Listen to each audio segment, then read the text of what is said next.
السلام عليكم ورحمة الله وبركاته. بسم الله الرحمن الرحيم والصلاة والسلام على أشرف الأنبياء والمرسلين محمد بن عبد الله أفضل الصلاة والتسليم. Welcome to session 3 of Architecture and the Luminous Ground. Inshallah, as usual, today we'll be continuing from last week. And as usual, I'll be sharing my slides, inshallah.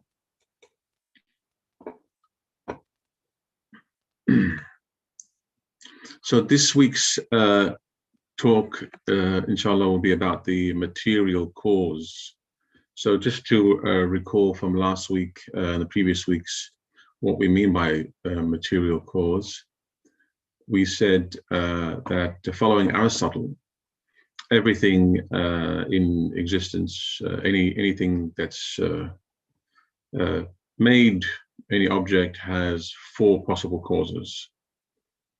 The first is the material cause, which is the material out of which something is made. So for example, if we look at this table, the material, the wood it is made out of, is the material cause, without which the table could not exist or could not be.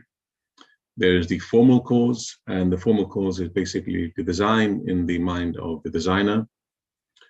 So in this instance, human made a table.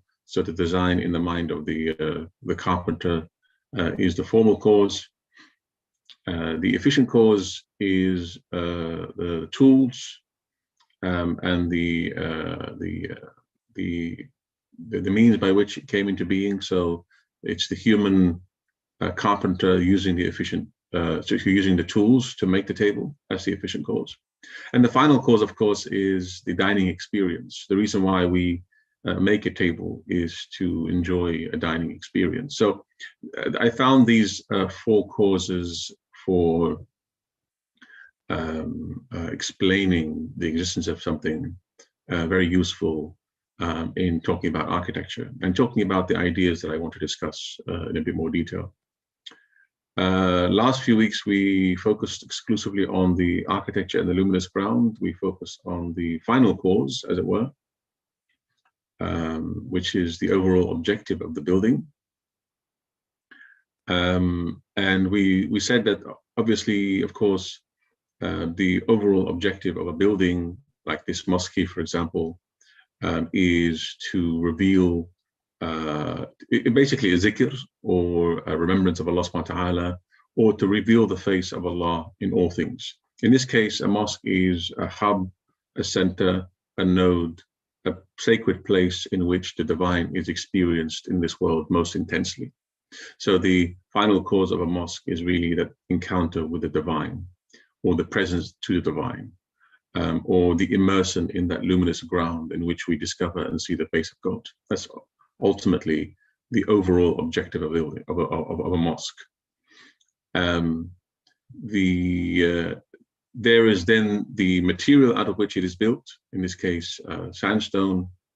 And then there is the formal cause, the idea the architect had when he conceived the building. So the shape of the domes and the semi-domes as they cascade down towards that courtyard with those wonderful arches and columns.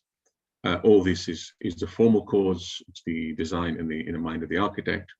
The efficient cause, of course, here is the designer himself and the, if you will, the team of builders who spent a lot of hours and labor constructing it. Today, we're going to look at the material cause. So we're going to be looking at the materiality of things. Now, often when we talk about materiality, we may confuse it with the contemporary ideology of materialism. And I want to make that distinction because what I'm about to talk to you today, or about today, is the very material substrate of things, their materiality. I'm aware that in the 20th century and 21st century, materialism as an ideology has reduced all reality to nothing but the material of things. So materialism is a very crass, very crude ideology that believes that there is nothing but the materiality of things, the tangible, physical things. If we as Muslims are to recover the true meaning of the materiality of things, if we are to salvage it from the false ideology of materialism, then we need to openly and quite frankly discuss the way in which the Islamic tradition has discussed and approached and understood the physical world and the material world itself. Because sometimes I often find some Muslims, in the name of rejecting materialism, they would reject the physical materiality of the world itself and escape into the realm of pure spirituality in a very bizarre denigration of the physical, sensible world around them. So we need to recover the balanced Islamic perspective of the material world. So what I want to focus on here is this aspect of buildings, the material cause. So it's quite interesting that, and this is just an aside or an intro into what I want to talk about, but it's quite interesting and fascinating how at the very beginning of Greek thinking about philosophy and the world around us, that a lot of the thought revolved around understanding what they call the basic elements of existence. So you have a variety of different philosophers who claimed that one or more of the elements of earth, air, water, or fire, the four elements, constituted the very essence or the very fundamental element out of which all other things in existence are made. And the reason why I find that quite interesting and fascinating is because if you really, if we try to somehow, even today, extricate ourselves from the modern civilization and modern technology, and just imagine for a moment our life here on this planet without all these contraptions and without all these buildings and without all this technology. If we go back to a direct, immediate immersion in the world around us, we'll find that we are deeply up to our necks immersed in the world, in the natural world. And what presents itself immediately to our perception and to our experience are a number of fundamental elements in nature that seems to predominate. The first, perhaps, is earth upon which we walk. Wherever we go, whether at mountains or whether it's in forests or whether it's on flatlands, the earth seems to be the foundation upon which we tread and live in this world. And up until recently, the earth provided the fundamental material for our dwellings and our homes and our tools. If you look also around, we'll see that air, the air that we breathe, the air that covers the space between earth and heaven, air is another fundamental element that is undeniable as an essential component of our experience of the world. Another very important one also is water.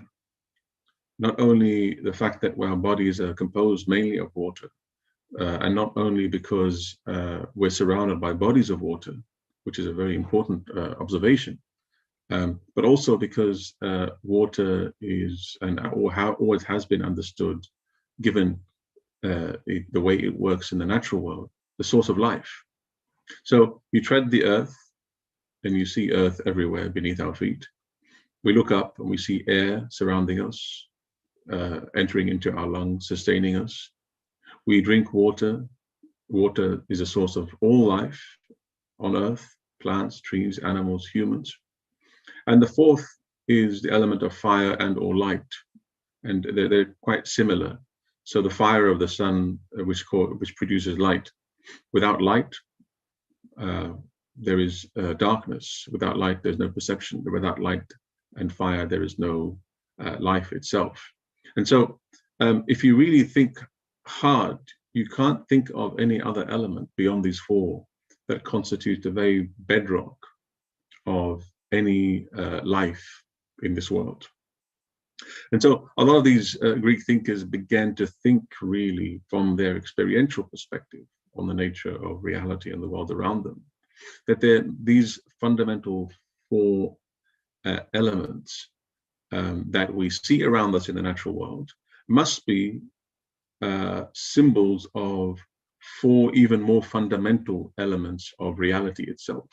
I don't want to get into a detailed discussion and explanation of what this actually means, but I wanted to put it out there for those who want to read on this subject a little bit further, that from our most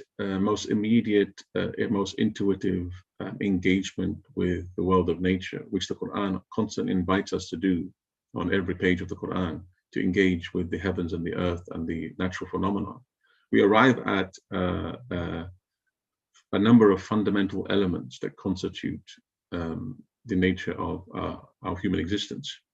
And that'll be important for what I'm about to say next, inshallah. So the reason why these fundamental elements that constitute the material fabric of reality, as it were, are so important is because at least in the Islamic cosmology, there is an understanding that our earthly existence here is intimately bound up and connected to a creative process in the cosmos itself. So, for example, the hadiths here that I've reproduced on the slide that talk about the fundamental link between the womb, the rahim, and the divine rahmah is very suggestive. And what it indicates is that, of course, in traditional Islamic cosmology, in some schools of thought, creation began as a unfolding of the breath of the compassionate one, Nafas ar-Rahman. And then all things were brought forth from this as a manifestation of the divine names, and all reality then cascades downwards from that. The image you're seeing here is the Muqarnas dome in the Alhambra, and the dome is often, the pattern of the dome is often referred to as the breath of the compassionate one. It's like an unfolding flower, or the unfolding of creation. But what's so amazing about it is how the hadiths link the idea of the womb of the female body, to what we might call the macrocosmic womb of creation. So Nafas ar-Rahman, the breath of the compassionate one, the divine compassion within which all things are initially nurtured before they're granted existence, is mirrored by the reality of the womb, which also is a nurturing entity within which life is nurtured before it comes into this world. And this link between something that is really physical, the womb, physical material, the womb, and something that is understood to be quite a spiritual reality, the cosmic, macrocosmic womb of creation, is an interesting one. Because in the Islamic tradition, the link between the purely spiritual realities and the very physical realities that resemble them is an intimate one. The link between the female womb and the breath of the compassionate one is not a metaphorical one. It's not a poetic image. It's a fundamental ontological connection. Remember earlier in several slides in the first presentation, I explained how our earthly realm of existence exists in a kind of a correspondence with other levels of reality above it, such that the relationship is one of structural resonance, or a correspondence. So the relationship between the womb of the mother on earth and the cosmic, macrocosmic womb of the divine compassion is a direct link. And so the hadith here says that I created the womb and I gave it a name derived from my own name. And so, therefore, the reality of the womb is derived from the reality of the divine compassion directly, such that if one cuts off the womb, if one cuts off relationships that are based on the relation of the womb, so relatives, one then is cut off from the divine compassion. And so an act here on earth, which seems to be unrelated to heaven, severing relationship with relatives, which are the ties of the womb, especially the relationship to the mother and the father, the immediate family, has a cosmic resonance or a cosmic ripple effect, such that one gets cut off from the divine compassion because they're intimately connected. And one way of understanding this better is to understand that the earth, the body, the corporeal world, the physical world, is the place in which the divine names manifest themselves. Let me explain a little bit further what I mean by this. And I explain this through what I call the circle of manifestation. In Islam, no aspect of existence is ignoble. No aspect of reality or the world around us is bad or negative. We have this tendency sometimes to look at the physical world as something that's bad, that we need to escape from the physical world into a purely spiritual world. That's more of a Christian image. We saw last time how the Islamic understanding of heaven is a very physical, material one. And the Islamic description of the physical world is a very spiritual one. Allah subhanahu wa ta'ala says He is the first and the last, the outward and the inward, which suggests for many in the tradition of Islamic cosmology that both the inner spiritual realities and the outward manifestations, including the physical world, are equally important. And if someone says that the outward, the physical manifestation in the physical world, for example, the material world, is bad, then one is, or if one denigrates it, then one is denigrating a divine name, al-Zahiru, the manifest one. But that can't be the case. He is the inward and the outward. And so both the outward and the inward are of extreme importance. The physical world is noble, and it is each and the manner in which each and everything appears to us in the sensible world, in the physical world, is our access to divine being. I said last time that the the constant iteration in the Quran of the polarity of heaven and earth suggests to us as Muslims that both are equally important in the reality of the world around us, and that the spiritual journey to Allah subhanahu wa ta'ala, or the journey to Allah subhanahu wa ta'ala, is simultaneously a flight into heaven and also a plunge into the luminous ground beneath our feet. And in more advanced Islamic cosmological understandings, it's only when we combine both together in a harmonious balance between the physical and the spiritual, heaven and earth, that we achieve a full realization of divine understandings, or divine knowledge, or knowledge of the divine, because then we understand both Allah subhanahu wa ta'ala insofar as He is inward, and we understand Allah subhanahu wa ta'ala insofar as He is outward. And therefore the senses which give us immediate access to the things as they appear are given a very high eminence. Let me explain that a little bit more. So this image here is what I call the circle of manifestation. It's derived from the image. The circle of manifestation itself is derived from my reading of several Muslim authors. We tend to think of manifestation as a vertical line, that somehow the divine reality is in some distant heaven all the way up there, and then all the way down here is the physical world that is so far away from the divine world.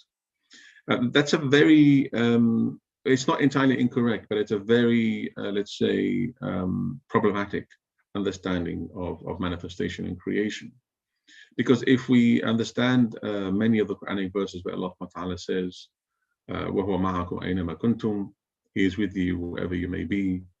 If we understand verses, وَهُوَ أَقْرَبُ عَلَيْكُمْ مِنْ حَبْلِ الْوَرِيدِ, He is closer to you than your jugular vein.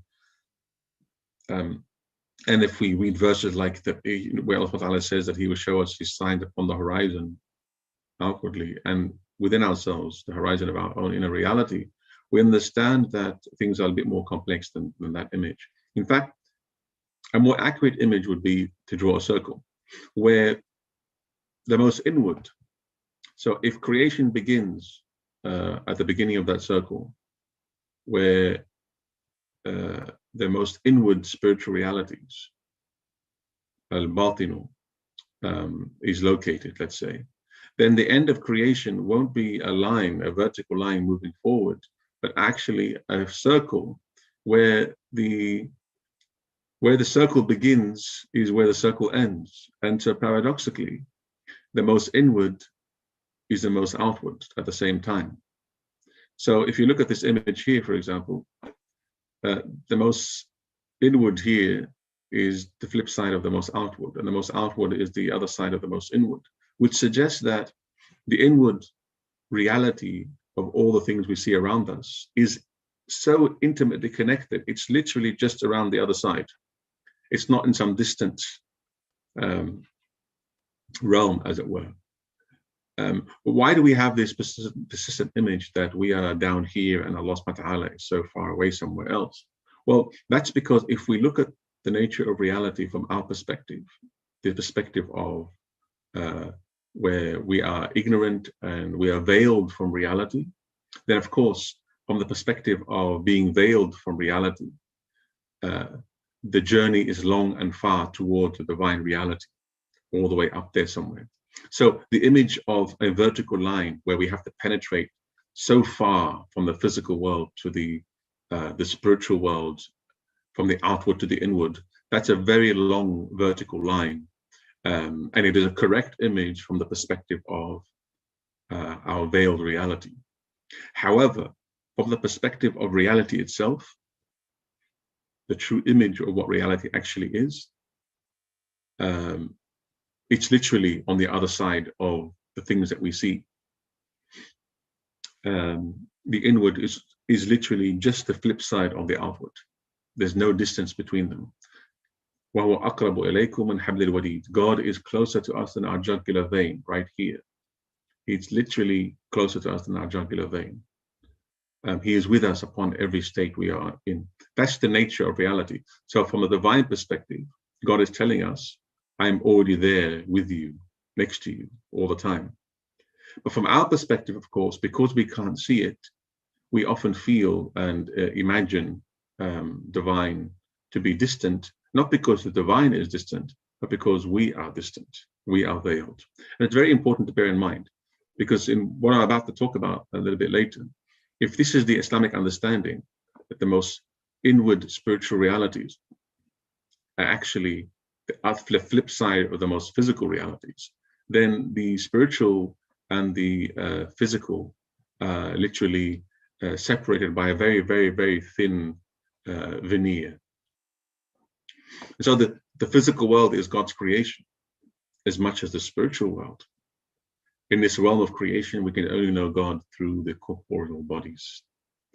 I think one of the reasons why there is often a tendency in the Islamic tradition to constantly talk about, well, there's sometimes this image that people have that this physical world is something we have to leave behind, is because there's a lot of talk, of course, about the dunya being a snare, or the dunya being a trap, and that we have to not get immersed in dunya too much. And that is true. But dunya in Arabic in the Quran does not refer to the physical world per se. Dunya refers to our preoccupation with this world as the only world. That's why dunya is often contrasted with akhirah. And that's important to bear in mind. So when we when we tend to talk about escaping dunya, it's not necessarily escaping the physical realities around us, but escaping the snare or the illusion and the trap that sometimes the beauty of this world and all its distractions can create for us. So it's that kind of illusion that Allah subhanahu wa ta'ala is constantly talking about, and the hadith literature constantly talks about. Otherwise, Islam's attitude towards the physical world is a very positive one. Islam's a religion that embraces sexuality and the sexual act. It embraces the physical body and pleasures, and gives all their due measure. The Islamic tradition is one in which the pleasures of heaven and earth are similar. When the inhabitants of heaven enter into heaven, they describe it and they say, it is like something we experienced in the world before. And so there is a profound similarity here. So where do we get then this kind of denigration of the physical world? Well, from two possible sources. One is a recent one, and one is an ancient one. In the ancient world, before Islam, there was a group in the Middle East, largely called the Gnostics, who often believe, some of those groups believed that the physical world was created not by the supreme being, supreme God, but by a demiurge, by a lower god. And so he created the physical world to ensnare us or to entrap us, and that we need to escape the physical world and the material world and all the physical pleasures associated with it in order to go back to some kind of distant spiritual realm. That's a false image, of course, from the Islamic perspective. There's only one creator, and it is that one creator who created both the spiritual world and the physical world. And so both are equally important, and both have their dignity. The second reason why in recent thinking there is a denigration of the sensible world is the overly biased perspective of rationalism that tends to see the senses as unreliable in granting us access to the world around us. And therefore, the only true knowledge is rational, objective knowledge. And then so that what happens is that the perception of the physical world becomes denigrated to a certain extent. And we begin to construct images of the physical world around us that are quite detached and abstract, and quite cold, as it were. The Islamic traditions focus on both aql and qalb, on both rational thinking and also dhawq, tasting, suggests that the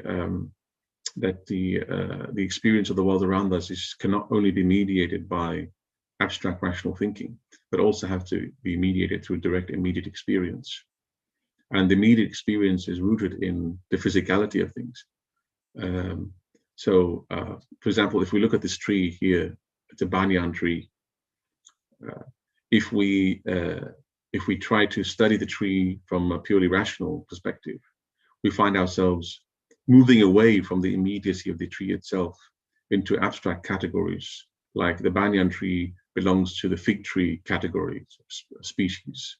The banyan tree consists of these chemicals and this kind of biological reality, etc., etc. But what the kind of analysis tends to do is develop abstract categories that take us away from the immediate tree before us into a realm of interesting knowledge and information, but beyond the immediacy of the tree itself. A dhawqi perspective would plunge us deeper into the very immediate manner in which the tree presents itself to our senses and to our perception and to our heart, such that the tree now then becomes perceived in its immediate quality as a manifestation, as a tajalli, as a theophany, as a sign of God, as a manifestation of a divine name, etc. So it's important to keep these two perspectives balanced. Now, one way of looking at this kind of this question I'm talking about is to, at least from a cosmological perspective, to talk about the cosmic principle of masculine and feminine, where the masculine principle is often articulated as something that acts on and co-creates with the more feminine principle. The constant references to heaven and earth, or the heavens and earth in the Quran, was zakar wal untha, the male and female principle, has led many in traditional Islamic thought and cosmology to look at the reality as consisting of two poles. The Quran talks about the heaven and earth were once together and they were cleaved apart. They were separated. So the masculine and feminine separated. And so at every level of reality, every level of existence, both the masculine and feminine principle are manifest, whether we look at it at the level of divine amr, al-amr ilahi, acting upon the universal nature, al-aliyya al-kubra, or if we're looking at the qalam and the lawh, heaven and earth, or the relationship between the spirit and the body, where the spirit acts as the masculine principle that animates a body, or whether we're talking about it in terms of father and mother, or form and matter. So now we're getting closer to the realm of art and making, or the chisel and stone, where the artist is chiseling away with his idea of how to turn that block of stone, that matter, that body, that earthy substance, that mother, into something. Now, what's important to bear in mind, at least in Islamic cosmology, is both of these are equally important. Although the feminine is referred to as passive, it doesn't mean it's not actively engaged in the act of creation. Its relationship to the masculine principle is one where it receives something, and when it receives that something, its active role then begins. So, for example, if we think of mother and father, we can't have a child without the activity of the mother, the father, and the mother simultaneously. So all things made in creation have this duality of a masculine and a feminine. The chisel works itself upon the stone, but without the stone, the chisel has nothing to work on and nothing to produce. And so both are extremely, extremely important. Now,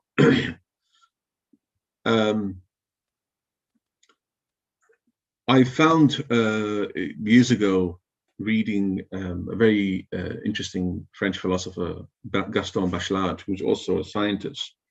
He made a very interesting distinction between what he calls the formal imagination and the material imagination.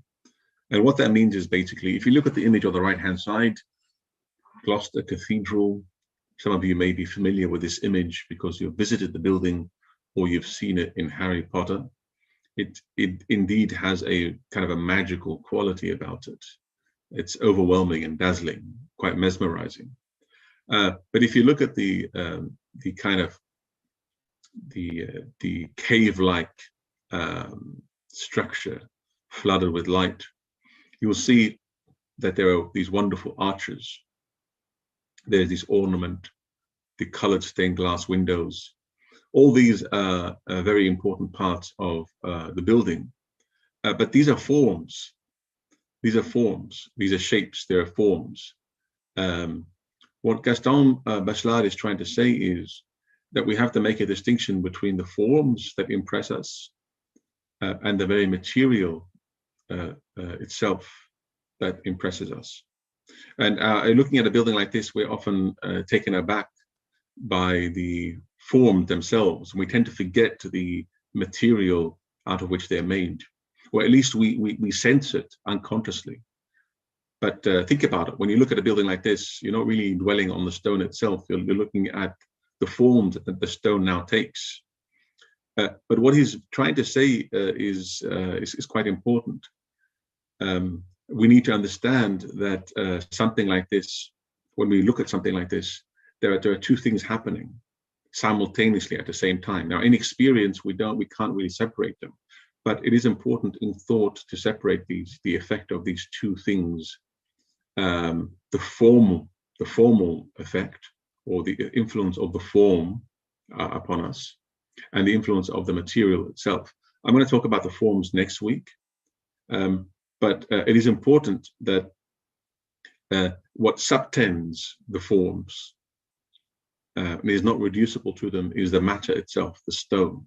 And what I want to focus on for the next few slides is the materiality of structures, not the form. So it's very important that you bear with me until next week when I discuss forms themselves. So when you look at this building again, when you look at this cloister, you're seeing various forms and shapes and arches. These are the ones that impress themselves most effectively upon us when we experience a building. But in that kind of preoccupation with the forms, we tend to forget the material substance underpinning them. The opposite is actually true in nature. When we're in nature, the material itself, the materiality of the world around us impresses itself as much as the forms, if not more. When you're walking in a forest, the form of the trees presents itself and impresses itself upon us quite powerfully, the form of mountains, the form of stones. But by and large, because the natural world exists in a pristine state, the material itself, it still impresses itself quite loudly upon us. When human beings tend to transform material into exquisite forms, like a block of marble into a statue, all of a sudden the marbleness of the statue recedes into the background, and the form of the person that the marble now takes seems to predominate and impress us the most. Now, why is it important to recover the significance of the materiality itself? Because in the 21st century, we now produce buildings and towns with materials that seems to alienate us. And the only way to recover a proper attitude to the material of buildings is that if we now recover the significance of the material imagination. So let us explore this topic a little bit further. Bachelard says something quite interesting. He says, the form of a marble statue, for example, impresses us. It has a certain impact upon us. But because it's a form that is imposed by an artist on a material substance like marble or stone, once we've internalized the form in our head, we can leave the material behind, as it were. And he says the formal imagination is something that we tend to be most familiar with. If you look at a building, for example, the first thing that jumps out at you is the squares, lines, rectangles, the triangles, the rooftops. These shapes, the shape of the building, its outline, its form, tends to jump out the most, with the material receding into the background. But the forms itself then dominate our imagination. So we'll begin to really think of the building in terms of its form. So when I think of, for example, the pyramids, the first thing that comes to mind is a triangular structure. Then the recognition of a heap of stone, for example. Or when I think of a mosque, the first thing that jumps into our mind is the dome and square shape and form of the mosque. If you look at the image of the Ottoman mosque at the very beginning that I showed you, what captures most our imagination immediately is the minarets, the domes and cascading semi-domes, and the arches and columns. Implicit there, unconsciously, we sense and are aware of the materiality of the building, but it recedes into the background. But what Bachelard says is quite fascinating, I think, and very consistent with an Islamic perspective, is that the material itself is evocative of very profound images, as much as the form is itself. So, for example, when I'm in the presence of a stone structure, not only are the forms, the arches of the building, impressing themselves upon me because of the balanced proportions of the arch, but also the stone itself evokes within me a deep, profound series of images that connect me deeply to something deep within the materiality and the physicality of the world itself. Modernity, however, is obsessed with forms, largely, whereas in traditional cultures, they understood the significance and the balance between them. Let me explain this idea of the material imagination a little bit more with tayammum. You might be thinking, what's tayammum got to do with anything here? And I think it's a very profound and remarkable practice, tayammum, because in the absence of water, a Muslim can perform purification by touching earth or stone or dust and performing ablution or performing purification. And the reason being is a similar reason as to why the early Salaf, radiallahu anhum, the early Muslims in the early community, some of them used to insist on praying with their feet directly touching the earth, without shoes, without carpets. And the reason being is because when you touch stone, when you touch the earth, when you're in direct contact with it, the very material out of which the human being was created, touching it itself, surrounding oneself with it, immersing oneself in it, walking on it directly, ennobles the human being by returning them and restoring them back to their root, asl, which is earth. Our root, asl, is earth. That's why we prostrate upon the earth. And so tayammum then becomes a means of returning the abd, purifying the abd of their ego, as it were, or their false ego, and returning them to their pure, pristine state of being a pure abd, a servant, abd mahd. What's the essence of the human being? What is our true reality? Our true reality is nothing but pure servants of Allah subhanahu wa ta'ala, in need of the constant gift of divine compassion that grants us existence at every instance, at every second of every day, without which we would cease to be. The state of one who is faqir, or yaftaqiru ila al-wujud, the state of one who is poor and in need of being granted existence at every instant, is nothing but a servant. And the most perfect symbol of servanthood is to be like a still stone or the earth in its stability, in its stillness, in the manner in which it passively receives the action of others upon it. So tayammum, touching the earth, is touching our root, and touching our root purifies us. To take it a little bit further, by touching earth and performing purification with it, it has this remarkable ability to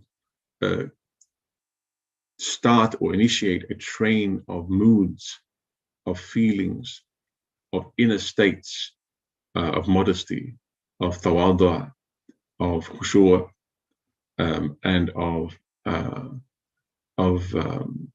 humbleness that otherwise would not be possible with other material, for example. And so that's why the earth is such a powerful substance in and of itself. For and the tayammum is proof. If you look at any one of these images here on the left or right, whether it's the stones there on the left in a quarry, or it's actually not, these are not in a quarry, they're actually found in nature like that, or the dry stone wall on the right-hand side, which is, though man-made from natural materials found in the area. So stones are picked off the ground and put and assembled. There is a certain, let's call it earthiness, humility, groundedness, stillness, and utter humility and modesty that is felt in the presence of this material. In fact, we feel like we've returned to our root, our asl in the earth. From the earth we have come, and to the earth we shall return. So the material imagination then is that aspect of images, ideas, moods, and feelings that overwhelm us in the presence of the very materiality called stone. Whether the stone is found in nature, or rocky outcrop, or whether it's hewn and cut and chiseled in a building, stone seems to evince and evoke profound images, deep at a very deep unconscious level. We're not always aware of it in the sense of we're not always able to articulate what is going on, but we feel it, we know it, and anyone who's ever experienced it knows that this is indeed the case.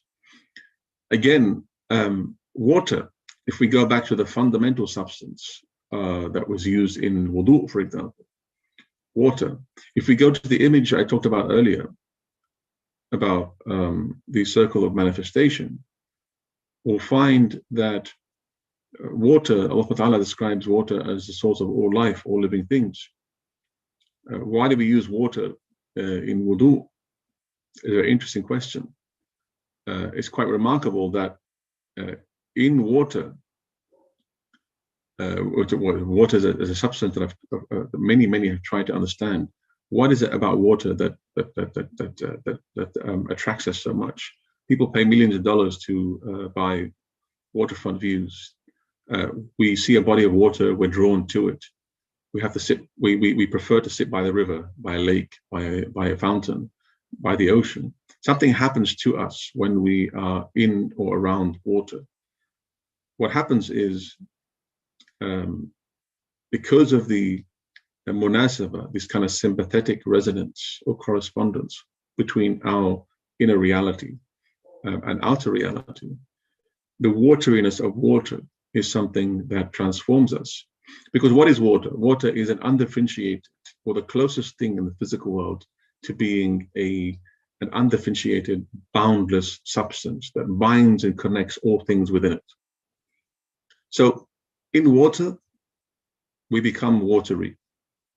Our ego, our I, our sense of a distinct being separate from the world around us begins to dissolve and fuse with everything around it. When you're swimming in water, many of you may recall diving, swimming, it's very difficult to think about your worries and your problems underwater. Something happens to us when we're in water. We almost revert back to a state of purity, a state of inner fitra, a state of stillness. We're decluttered, our anxieties have temporarily dissipated, and our ego, our distinct sense of being separate, begins to dissolve and fuse, and we feel closer to the things around us, not only symbolically and spiritually, but also physically. In water, your body is literally touching a substance, touching other substances. And so the water is a quite remarkable thing. Water also, in the presence of water, by water, near water, in around water, it's evocative of unconscious primordial images and emotions that no other substance can rival. So you have earth, you have water, all these materials that carry within them, deposited within them, are these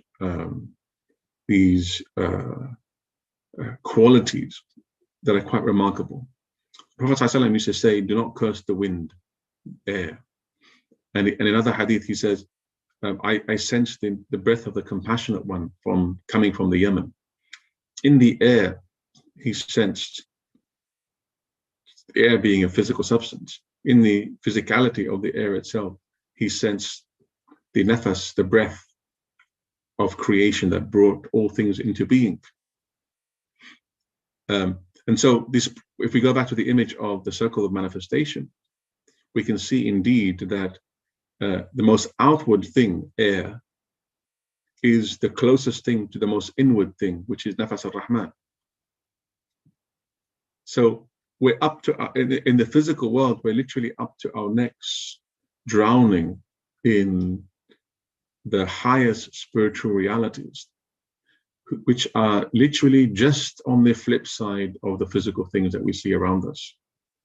And so when we're in the presence of the physical world, the natural world, the elements, we're not literally a billion miles away from the reality that these substances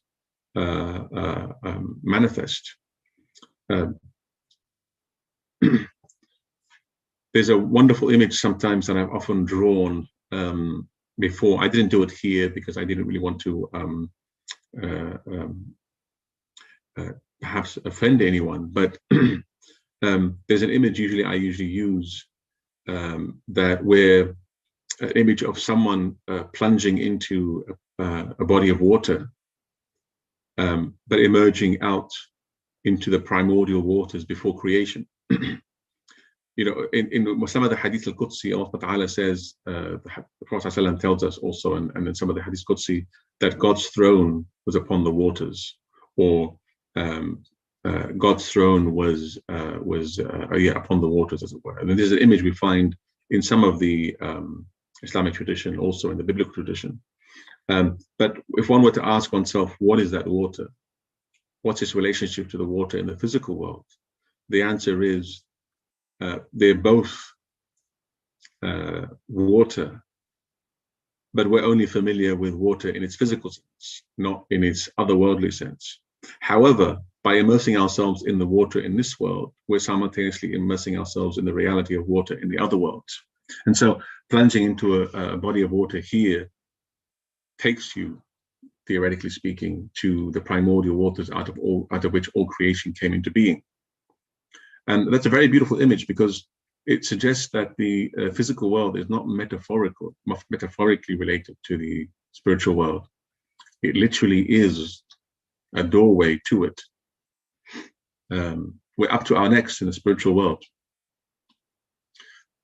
Okay, so earth evokes certain images, water evokes its own set of images, also they're primordial images, they're unconscious images, they're evocative of a state of pure fitra. We dream with matter, as it were. I like this expression, we dream with matter. We tend to think of matter as something that's external to ourselves, and somehow we perceive matter as a subject looking at something outside.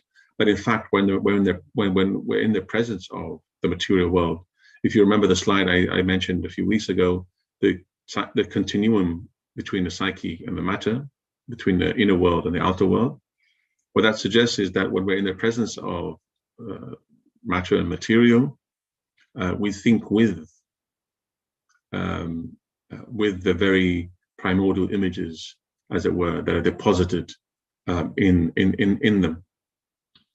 And so at the level of these primordial images, we exist in a primordial modality of engaged existence in which the self is deeply immersed in the creative substratum of existence.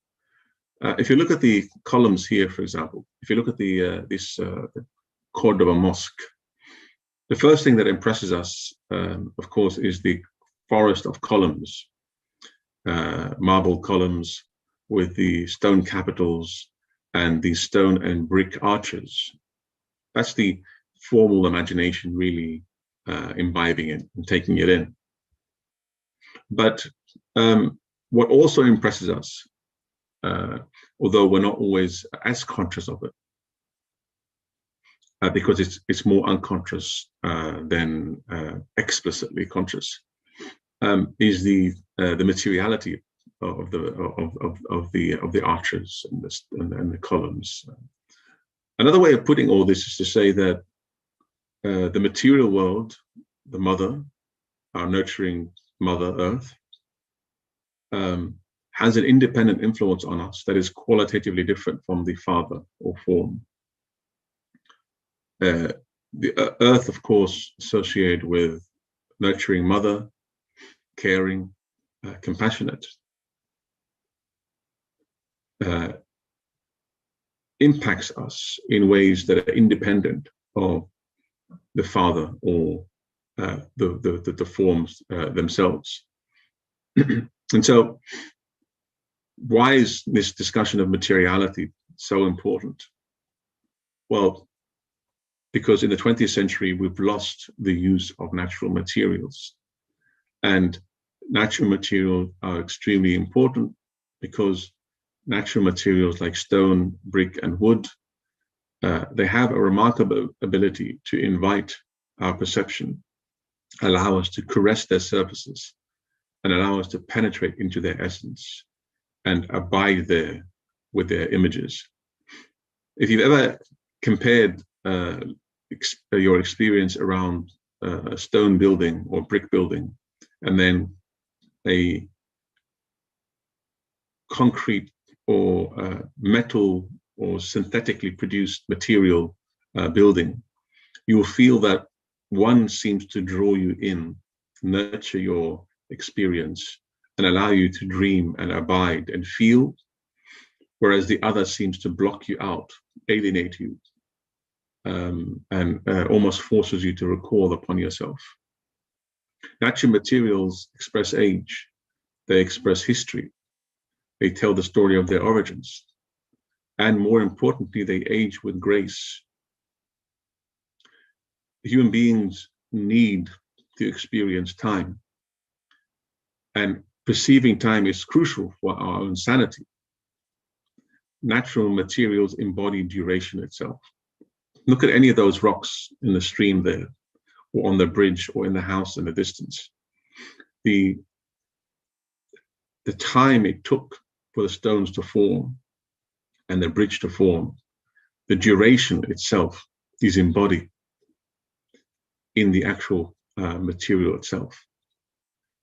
We have, as human beings, a need to experience duration and time itself. One of the reasons why I think lately in many cafes, in many restaurants, many homes, you walk into a cafe and you'll find that they're using old doors as a table, or they're hanging a plank of wood on the wall, or they're using all these old natural materials to evoke a certain atmosphere of age, of a different period. The reason being is because we live in a world where most of our construction shows no time at all. Most of our constructions and buildings show no duration, no depths in history, no depths in the long duration of existence itself, that we have to surround ourselves. We have to compensate for it by surrounding ourselves by objects that show us that they've been around much longer than we have, and that really embody for us age-old time. Look at this image, for example. The machine-made materials of today's sheets of glass, enameled metals, plastic, they don't age with grace. They dilapidate, they crumble, they disintegrate. If you've ever seen a modern building after 30, 40 years, it does not age with grace. It does not show time. It shows time breaking down. It crumbles, it disintegrates, it rots, it rusts, but it doesn't age. So aging with grace is extremely important. Modern buildings, time and aging are eradicated. You look at this image on the right-hand side, you'll see that the concrete itself is relatively cold, but the space in the room is made warm by the addition of a wooden plank on the left-hand side, which seems to have been derived from an old ancient building, and the tree outside. So the warmth does not come from the actual concrete material itself. In fact, the concrete material does not invite you to abide. It does not evoke images. It just exudes a certain coldness about it. In the presence of synthetic and artificial material, imagination is suffocated. We look at this image and we may feel a connection to the form itself, which is the arch. The arch may redeem that room because, but it's because of the arch, not because of the material itself. The arch looks good, relatively speaking. We'll talk about forms next week, inshallah. I found this wonderful quote here where the author suggests that the pebble polished by waves is pleasurable to the hand, not only because of its soothing shape, but because it expresses the slow process of its formation. A perfect pebble on the palm materializes duration. It is time turned into shape. I think that's a very beautiful image. Walking on a beach, we find these pebbles on the beach. At some level, we find it soothing because of its shape, but also there's a realization that we're holding time itself in our hands. And human beings need this. We need the richness of time and to experience it. So natural materials, therefore, nurture our abiding and dwelling in them. They offer a refuge for memories and experiences. If you ever walk down any street of an old city, what you find so remarkable about the street is, even if you walk down the street 100 times before, it offers ever renewed existential layers of meaning and experiences. Every walk is a new walk. And there's something about that that's quite comforting. Each time it evokes a set of images, experiences, moods, a certain warmth, a certain excitement and joy that, though you've experienced before, is yet different. And not all material can do that. Artificial material can't do that. One of the remarkable things about, one of the disappointing things about modern materials is the materials that offer they offer very little experience, positive experience, and offer very little variety of experience itself. And we're not only talking about here of memories that are personal, but pre-personal memories. I said earlier that earth, stone, water are the primordial substances out of which all the creation is made. And so a building like this, for example, this facade, the stone used, is not only evocative of the beauty of the architectural style and period, not only evocative of the millions of people or thousands of people who walk through its gates to pray, not only evocative of the memory of the city itself and the people who experienced it, but also evocative of those primordial images deposited in the stone itself that recall the pre-existing state in the womb of the divine Rahmah. Remember what we talked about earlier about the primordial images of earth and stone. They carry us out of our illusion, out of our distinct ego perceptions, into a state of fitraic perception, immersed in our servanthood. And so stones carry, a stone in whatever form or shape carries within it, even before you've shaped it into anything, a pre-personal memory or a state of pre-existence in which we were nothing but potential beings in servants of Allah subhanahu wa ta'ala. Though any physical material can be a depository of human memory, only natural materials are depositories of existential memory. You might say, for example, I've lived in a concrete, steel, glass building most of my life, and I have a lot of positive memories in there. And that is true. But what I'm trying to say is those memories are your own personal memories by virtue of the fact that you've lived there for such a long time and you've accumulated layers and layers of personal history and personal memory.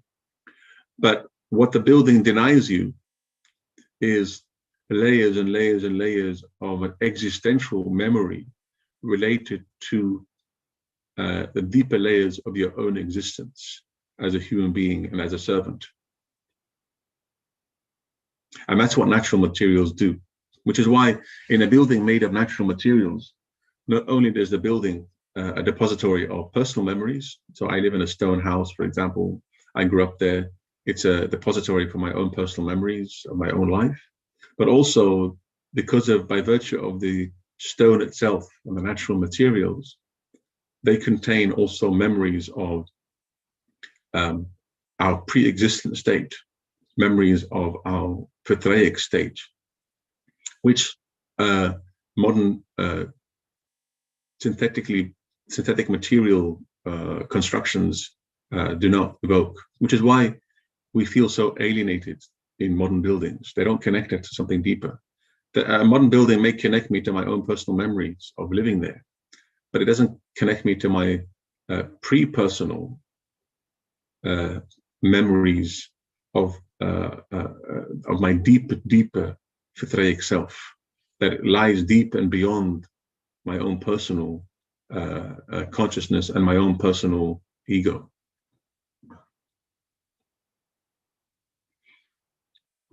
The weakening of the experience of time has devastating mental effects. We know enough about psychology today to tell us that human beings want nothing more than to feel that they can participate in a process that supersedes the span of one individual life.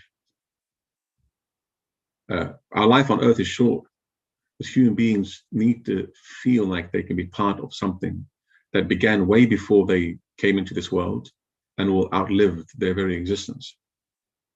Think about families. We tend to feel the importance of family and genealogy and traditions because we feel like we're inserting ourselves into something greater than ourselves.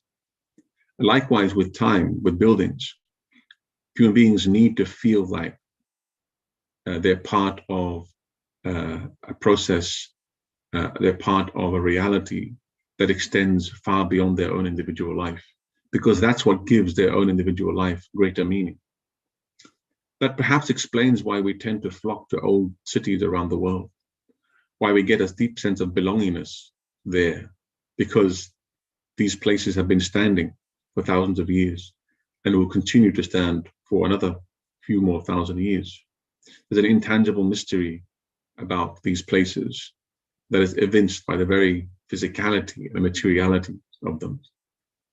Today, architecture has become overly intellectualized, overly abstract, not concerned with the deep richness of natural material, and therefore it tends to erode existential meaning and existential experiences.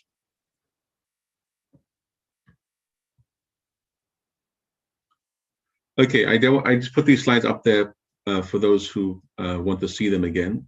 I don't want to repeat the slide necessarily for your own benefit for those of you who are watching it, but I wanted to reconnect with some of the slides from earlier presentations. I also wanted to remind you that the images, the primordial images deposited in the very materiality of things itself, they evince a deep feeling, and they connect us to a layer of our soul, or our reality, that is quite deep and very, very profound. They're echoes, as it were, of a fitra. And how this relates to architecture is in the following way. Human beings, we need a multisensory, multi-perceptual, multi-dimensional experience of the world around us. What I mean by that is when you walk into a forest or nature, one of the reasons why it's so invigorating and so healing, of course, nature being created upon a certain pattern and order that Allah subhanahu wa ta'ala has placed there. It's so healing and invigorating because there's a wonderful balance or symphony of interaction between the different senses that we have and with the natural material. So, for example, you walk down a street in New York, you're overwhelmed by a sense of, many senses being come into play. You hear so many noises, you see so many sights, etc., etc. What psychologists tell us about the experience of walking down a bustling city like New York is that it's so overwhelming, it shuts our senses down. If we want a model for the kind of polyphony of the senses or the symphony of the senses that works extremely well, that doesn't shut down our senses, but opens up our inner senses to the realities beyond, we have to look no further than the kind of balance of sensory relationships we find in the natural world around us. But it's not just multisensory, it's multidimensional also, in the sense that the images, the deep and profound images that it connects us to, lead us beyond the tangibility and the physicality of the natural world to the intangible, invisible reality that animates them. So, can architecture do that? Can architecture be a polyphony or symphony of the senses? And the answer is yes. Many buildings in the past, many towns in the past, have found a remarkable way in which to balance the stimulation of our various senses and the balance, the stimulation of our material imagination and our formal imagination. And so, as I said in the first presentation, if architecture extends the very principles that we find in nature, the principle of life, the principle of wholeness, the principle of order, pattern, balance, etc., objective beauty. If we extend these principles from the natural world into the world of man-made objects, like architecture, like towns, like cities, like objects that we make, then we can extend the same kind of multisensory, multi-perceptual, multi-dimensional experience that we have in nature into our very cities. And then the cities then become an extension of nature, and they become a place in which we can not only encounter the kind of beauty we see in the natural world, but also the very luminous ground that we find in the natural world. But anyone who's been to an old city, an ancient city, can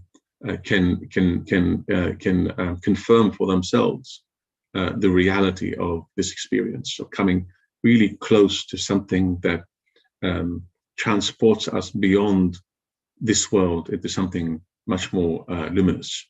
So right now, I'm going to take questions and answers, inshallah. Stop sharing my slides.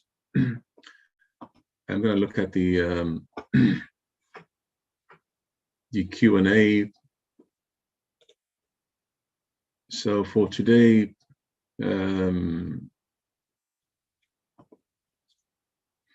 I don't see any questions yet. Here we are.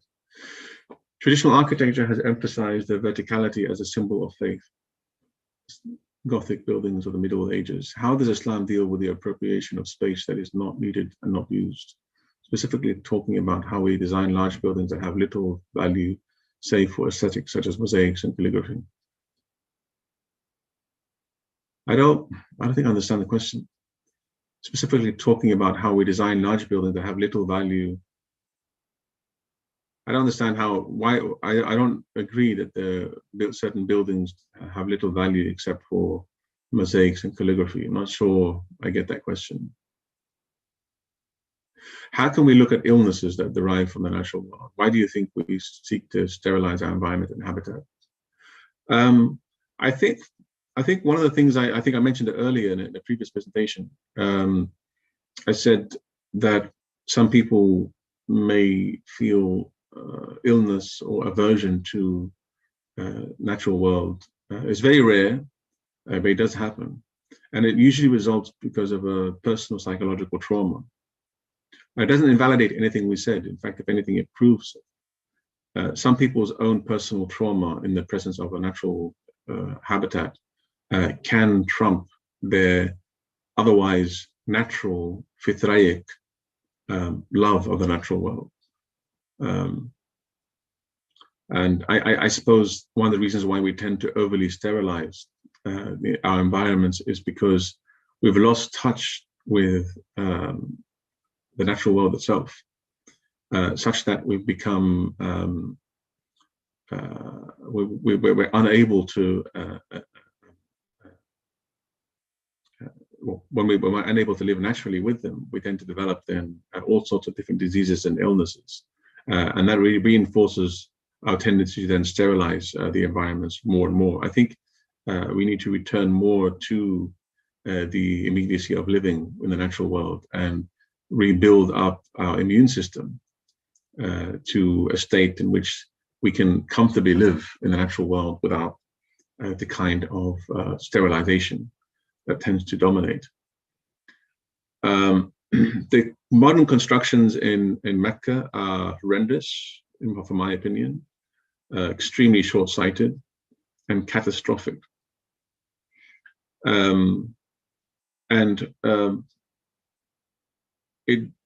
The ugliness of the buildings surrounding the haram and the construction there tends to act as a barrier and a veil, making it difficult for many people to experience the spirituality of the space itself. Many of the ulama say that the beauty of the world is beautiful, and human beings are able to then impose certain ugliness upon it. Now, the arif, the knower, the highly spiritualized person, as it were, is still able to see the intrinsic beauty of any place, despite the ugliness that's been placed on top of it. But for most of us, the ugliness gets in the way of our appreciation of its intrinsic beauty. And so I agree to a certain extent. The constructions around the haram do make it very difficult because they're not primordial. They actually, if anything, they activate every other feeling within us that's contrary to spiritual realization. In terms of references for books, I think the works of Gaston Bachelard are quite good on the 4 elements. They're the only ones I can really recommend right now. What are your thoughts on the late Roger Scruton? I think his work is quite brilliant in many ways, except he was quite short-sighted in regards to his understanding and perception of Islam to a certain extent. I think that's all we have for today. Yeah. Okay.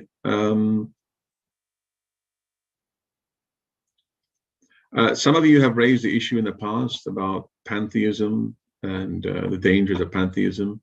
And of course, what we've been talking about in the past few weeks has nothing to do with pantheism. Pantheism is the idea that the world is God, and it's not what we're talking about here.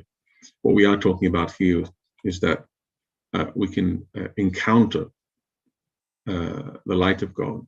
We can encounter manifestations of divine names of Allah subhanahu wa ta'ala in the physical world. We're not saying that the physical world is God, so there's no danger of pantheism there. I hope that's clear. Okay, I have a few announcements, if you can bear with me for a second. The CMC is taking submission from the audiences. They have been for the past few weeks, about seeds you've grown, perhaps a good habitat you've cultivated, an idea or a habit that you've been practicing from the beginning of Ramadan, starting a soup kitchen, starting a new habit, abandoning a bad one, etc. These are what we call seed stories. So if you can submit some of these stories that you've been from your own experiences from the beginning of Ramadan, maybe a journal, it may be a seed that you grew at the very beginning of Ramadan and it somehow has sprouted into all sorts of new habits and realizations. So if you can submit those in the link, that would be great. We're also sending out a number of feedback forms to help us better improve our sessions in the future, inshallah. So if you can give us your feedback on our sessions, that would be also great. We're also urging you to watch our online video, What We Can't Do Without Your Help, so that we can you can further support us if you can, to donate or inform other people about our efforts, so we can continue supporting the wonderful work that we do here at the CMC, inshallah. Okay. We'll continue, inshallah, next week with the formal course, inshallah. There might be a 5th session after that. So I'm going to try to do the formal course and next week, along with the efficient course.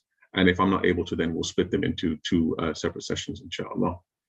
Assalamu alaikum wa rahmatullahi wa barakatuhu. And thank you for joining us.